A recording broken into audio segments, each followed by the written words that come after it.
second last speaker for the evening is the Hon. Lynn MacLaren. Lynn is the first-time speaker. She wasn't available to speak at Cottesloe, but we're happy to welcome Lynn this evening. Lynn, MLC, joined the Western Australian Parliament on the 22nd of May 2009 as a Greens WA elected member of the Legislative Council. She represents people in the South Metropolitan region, which stretches south of the Swan River from Victoria Park to Singleton. Lynn supports a community-driven approach to land use planning. She understands that coastal development and transport infrastructure are major challenges in our region. Lynn has introduced a major piece of legislation, the Climate Change Readiness, Coastal Planning and Protection Bill 2012, to implement planning principles that prepare for the impacts of climate change throughout Western Australia. Ladies and gentlemen, the Hon. Lynn MacLaren.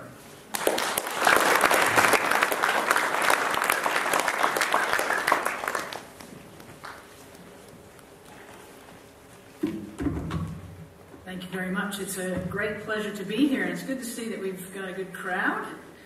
I'd like to first acknowledge the Aboriginal people on whose land we meet and pay my respects to their elders. I also want to acknowledge the mayors, Mayor Henderson, Mayor Hipkins, Mayor Norris, and former Mayor Higgins.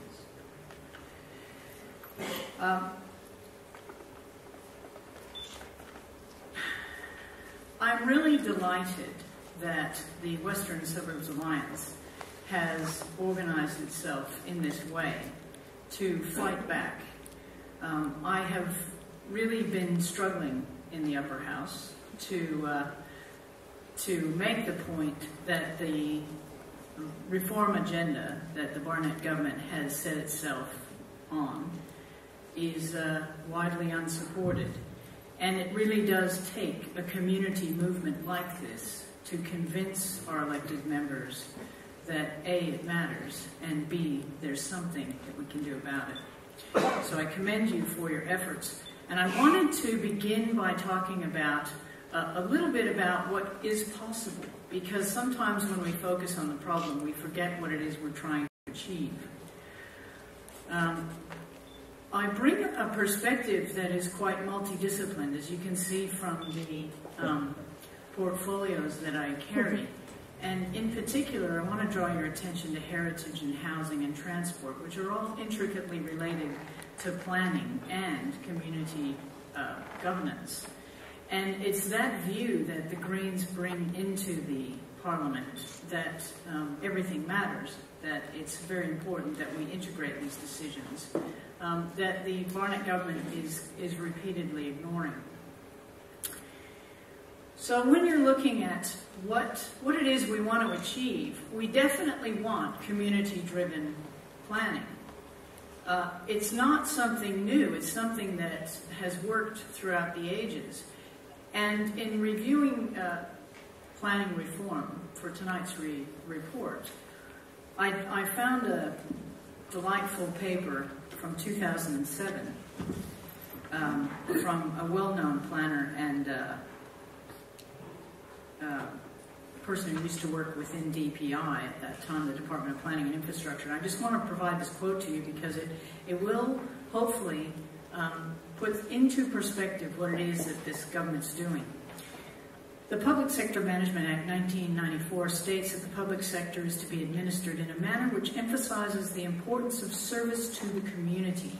Yet, state government has set up bodies like Land Corps, East Perth, and Subiaco redevelopment authorities, which operate outside our democratic system and against whom many communities have complaints regarding arrogance, disregarded broken contracts, and lack of respect and consideration of community issues. And the woman goes on to say, there is no easy answer to planning for our future. The existing and proposed heavy-handed approaches with draconian powers given to as few is not the answer. We need to develop systems and processes that respond to local situations with local people. And many of you might know that's Juliet Albany.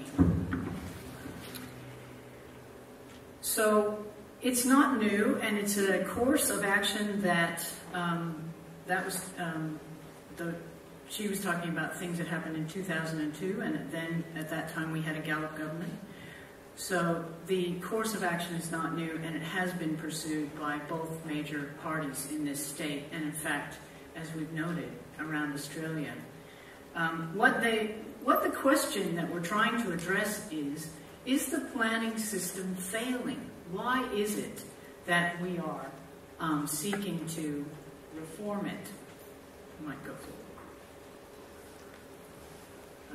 And actually, I forgot to point before, so I'll let you read some. So why is it that we're trying to reform it? And if you do look at what we've tried to do in the past, you could easily judge our system and say that it hasn't worked. We don't have a diversity of housing. We are struggling with affordability issues. We don't have enough small houses for our single-person households. We don't have enough big houses for big migrant families. We haven't been able to limit urban sprawl with our current system. We haven't been able to ensure that our food-growing areas are protected from urban development.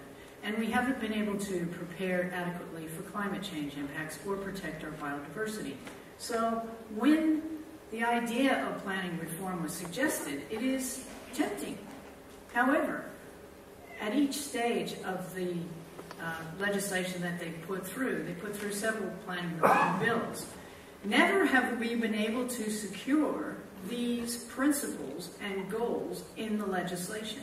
So it would be great to have a planning system that would ensure that you could deliver public transport without using up all your green space. But unfortunately, these systems aren't doing that.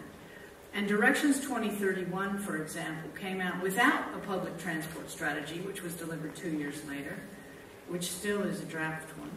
It hasn't got a green network, which it did have a sentence about a green network, but we haven't seen what that looks like. It hasn't explained how we can meet density targets, and you can see that there are several other issues with Directions 2031, and as it gets beyond 2031, we recognize that there are significant problems with it. One of the main challenges that the Greens see, and one of the failings of this reform system, is they haven't been able to develop what is really important, which is preparing for the huge changes that are occurring, whether we like it or not, or whether they're human-induced or not. We need to prepare for climate change, and other planning systems around Australia have done this. And I'll just briefly mention that this is where we'd like to see the planning focus. How are we going to cope with protecting our foreshore and our river from the inundation that's occurring? And how are we going to prepare for the erosion events that are occurring? And where's that money coming from? And how are our councils going to work together to ensure that we can protect our environment and our urban infrastructure? These are the debates we need to be having. The other most important debate that's happening around the city is protection of our urban landscape. And our urban landscape includes trees. And for some reason, we've neglected to put in place planning mechanisms that can protect these really important aspects of our city. People live in Perth because it's a beautiful place to live, because it's got, native birds, because it's got some shade, because it's near the river, and we have valued the amenity of the environment, and that is why we've chosen to live here. And yet our planning system doesn't adequately protect it. And we've seen time after time urban bushland and urban trees, even if it's not bushland, wrecked by our current system and its failure. So if you'd said to me, do we want planning reform? I would say emphatically yes. But that planning reform should be based on our value systems as a community. And in order to do that, we really do need to ensure that communities have a voice in that. Because it's our home, it's our place where we live. It's not just a place where developers can make profit. So that is what's lacking, and that is the fundamental problem with the planning reforms that are before us. I'm just going to briefly touch on development assessment panels. I know that the next speaker will go into them in more detail. But in the development assessment panel legislation, And the debate said that the meetings would be public, and we recently have had a review of it. Yes, are they meeting this criteria? They also promised a website and regular performance reviews and reporting. And all this was in the second reading debate, so it's certainly failed on those aspects. They also said you could make oral submissions, and they said that local government would have its normal consultation processes, and then it would go up to the development assessment panel. So fail, time and time again. And this is only 2 years ago that they passed this legislation, so brand new, and it's already failing.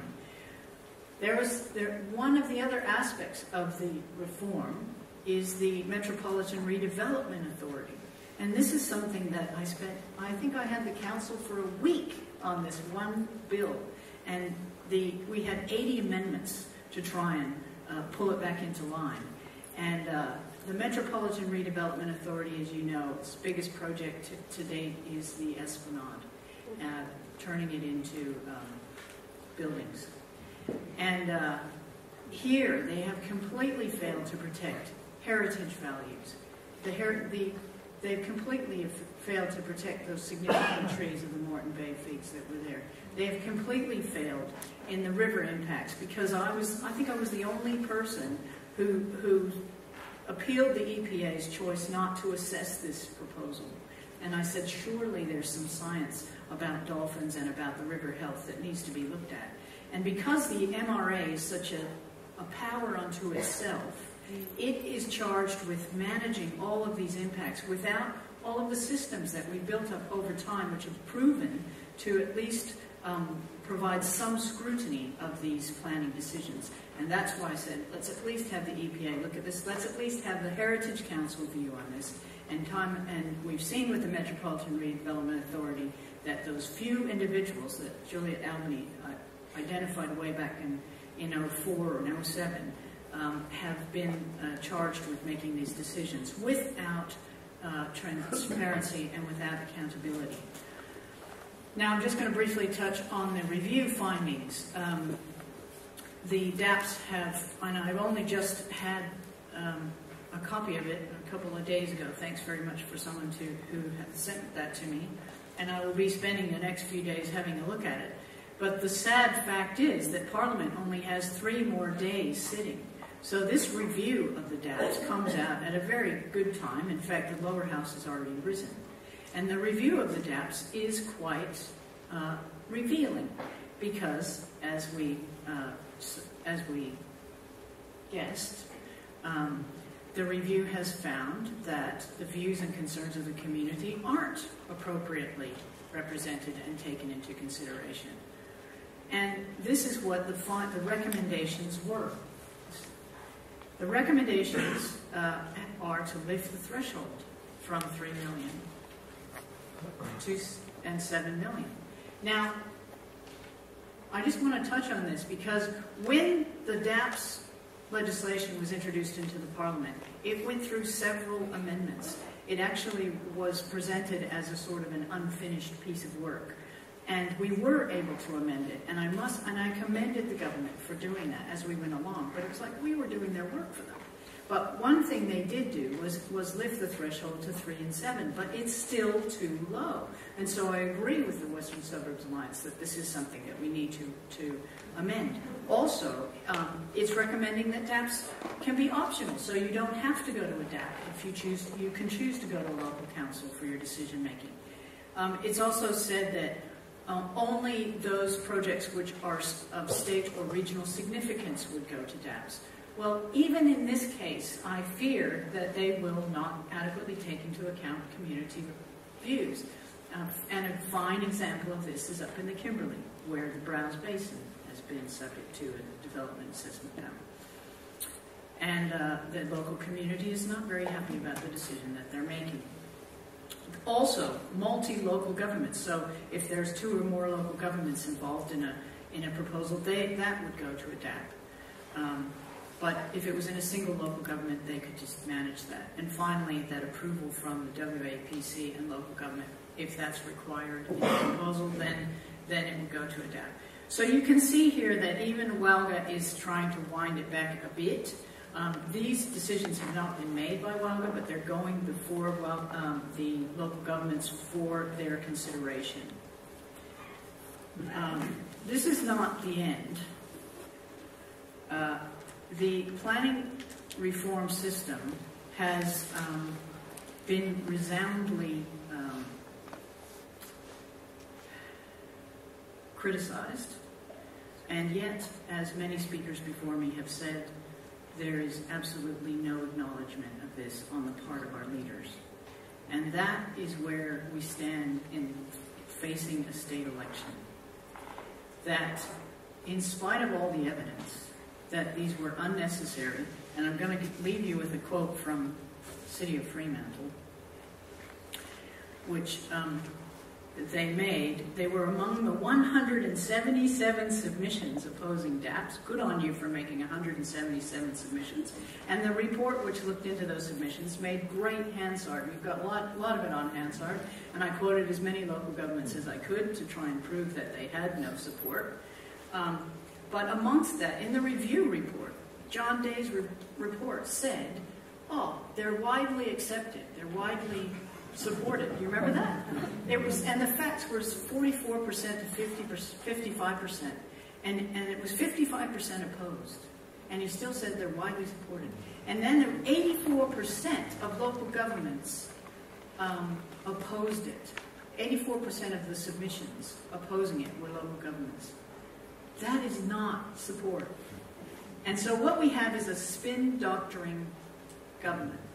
And it takes a wide number of people from every walk of life to stand up and say the emperor has no clothes.